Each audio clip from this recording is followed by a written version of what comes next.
True media ज्योतिष विज्ञान के सभी दर्शकों को हर हर महादेव। 1 से 1.25 लाख लड़ाऊं तब नाम गुरु गोविंद धराऊं, ऐसा गुरु गोविंद सिंह ने कब कहा था। आइए आज हम इसी बात को बताते हैं। हमारे को आज तक जो भी पढ़ाया गया है उसमें बस यही पढ़ाया गया है कि हमारे जो भी योद्धा थे उन्होंने संघर्षपूर्ण जीवन बिताया और जितने भी हमारे वीर थे, जितने भी हमारे योद्धा थे, चाहे वह सिख योद्धा हों, चाहे मराठा योद्धा हों, चाहे वह महाराणा प्रताप हों, जितने भी हमारे रणबांकुरे थे, हमारे भारत के वीर सपूत थे, उनके बारे में सिर्फ यही बताया गया। या तो वह वहाँ पर उनकी हार हुई, वहाँ पर से वह हारे, या और उन्होंने संघर्षपूर्ण जीवन बिताया। लेकिन ऐसा नहीं है। हमारे भारत के तो ऐसे ऐसे वीर सपूत थे कि उनके युद्ध की कल्पना से भी आदमी हार जाए, सोच भी ना सके। आप ही सोचिए, एक तरफ 3 लाख की सेना है और एक तरफ 40 योद्धा, क्या जीत संभव है? हर एक व्यक्ति कहेगा असंभव। क्या उनसे युद्ध संभव है? हर एक व्यक्ति कहेगा, 100 में से 99 तो यही कहेंगे असंभव। लेकिन और 3 लाख की सेना अगर 40 योद्धाओं से भी पार ना पा सकी और अपनी बहुत बड़े नुकसान के बाद भी अपने उद्देश्य में सफल ना हो और खाली लौटना पड़ जाए, तो ऐसा महान युद्ध हमारे भारत में ही हुआ। और इस युद्ध को कहा जाता है चमकौर का युद्ध। यह चमकौर का युद्ध गुरु गोविंद सिंह के सानिध्य में लड़ा गया था। चमकौर जो है एक पंजाब का एक गांव है और इसी गांव में युद्ध मुगल की 3 लाख सेना और एक तरफ गुरु गोविंद सिंह और उनके 40 साथी, और उस पर भी मुगल की 3 लाख की सेना सफल ना हो सकी हो, तो आप सोचिए कि कैसा युद्ध होगा। पूरी दुनिया में यह युद्ध प्रसिद्ध है और ऐसा युद्ध और कहीं भी और कहीं नहीं मिलता।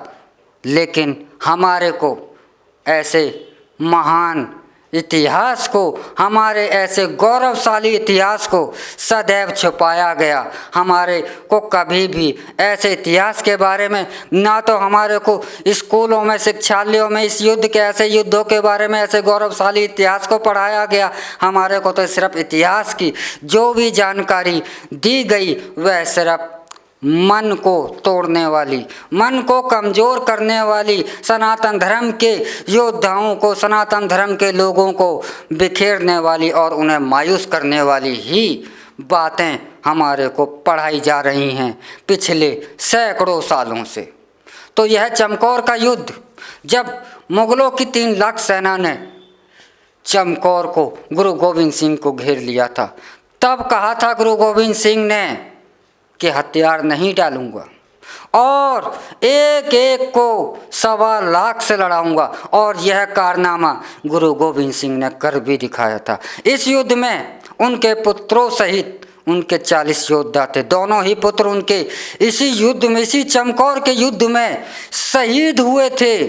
लेकिन इस लाखों की सेना से 5-5 की संख्या में युद्ध करने जाते थे।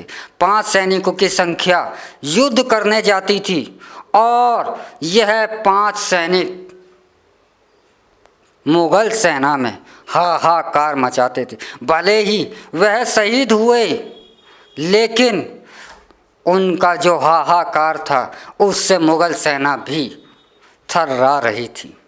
यह और 40 सैनिकों ने 3 दिन तक युद्ध लड़ा और गोविंद सिंह, गुरु गोविंद सिंह इसके बाद भी सकुशल मुगल सेना के चंगुल से बाहर निकल गए। जो लाखों की मुगल सेना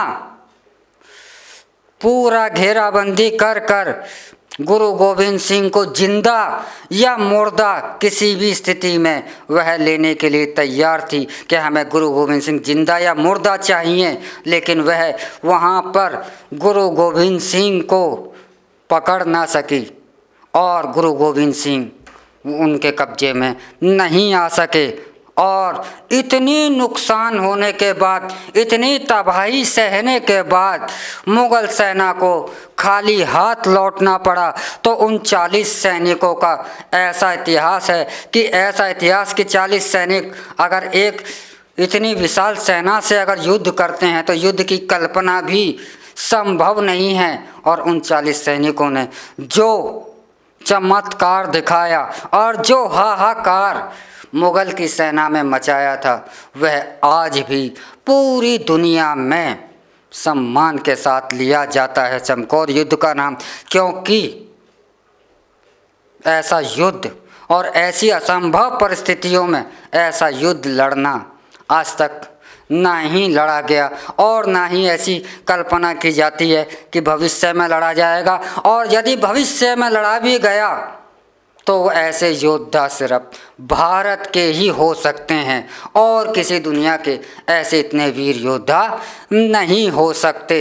तो इसी चमकौर के युद्ध में गुरु गोविंद सिंह ने कहा था कि 1 से 1.25 लाख लड़ा हूँ तब नाम गुरु गोविंद सिंह धराऊँ। और वास्तव में उन्होंने अपनी इस बात को इस चमकौर युद्ध में सत्य साबित कर दिया था।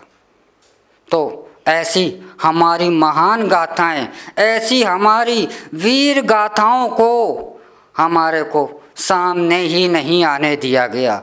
हमारे को तो सिर्फ और सिर्फ कमज़ोर बनाने के लिए, सनातन धर्म के हिंदुओं को कायर बनाने वाली बातों को ही पढ़ाया गया और हमारी मानसिकता को यह कर दिया गया कि यह तो लोग कायर हैं, यह तो सदा गुलाम रहे। जैसे कि यह कहा जाता है कि भारत हज़ारों साल गुलाम रहा, भारत हज़ारों साल गुलाम नहीं रहा।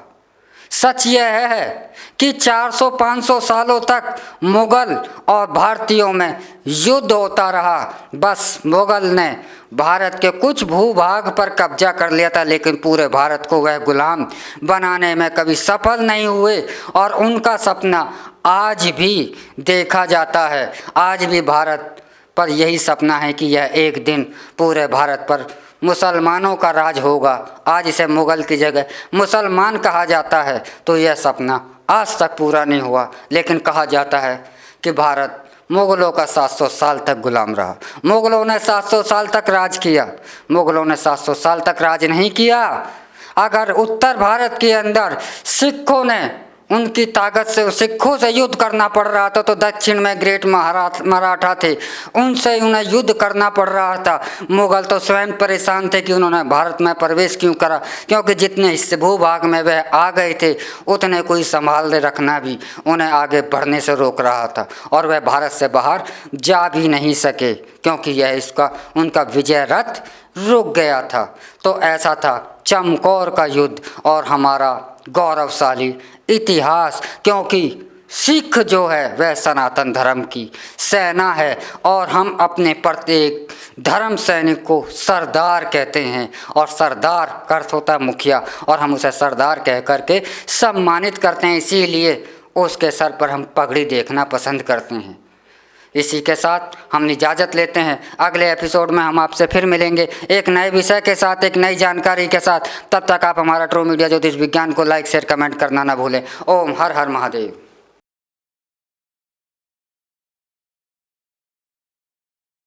अगर आप ये वीडियो YouTube पर देख रहे हैं तो हमारे चैनल को सब्सक्राइब करें और बेल आइकन को दबाना ना भूलें। अगर आप Facebook पर ये वीडियो देख रहे हैं तो हमारे पेज को लाइक करें।